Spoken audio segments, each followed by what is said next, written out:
Manhattan Institute and another Me Too skeptic, and she joins us tonight. Heather, thanks a lot for coming on. Thanks, Tucker. So where do you think this is going in the Me Too movement at this point? Well, it's going towards the disappearing of men. We're going to see a wave of new gender quotas throughout the economy on the assumption that if we don't already have proportional representation of men and women across workplaces in science and computing and in entertainment, it's because of gender patriarchies and harassment, which is simply not the case. What we're seeing really, Tucker, is sexual liberation having a nervous breakdown. Before sexual liberation hit in the 1950s, you had a set of traditional norms that recognized this basic truth. Men and women are different. It's not social construction. Men and women have different biological drives. Their libidos are different. And we had a set of norms that restrained the male libido, norms of gentlemanliness and courtesy and chivalry. And we had a default for premarital sex for females that was no.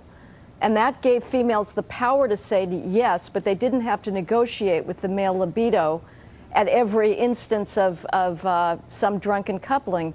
Sexual liberation threw that all out and said men and women should go mano a mano on the sexual battlefield. They're equal in their desires, equal in their responses to casual sex.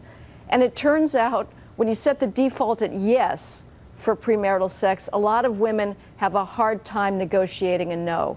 And instead of recognizing that we've sort of screwed up the default settings and are working against biology, women are blaming the patriarchy when the opposite is the case. Whatever its effects, it has not made women happier the last 50 years. I mean, there's been a longitudinal study on this, and American women have not become happier.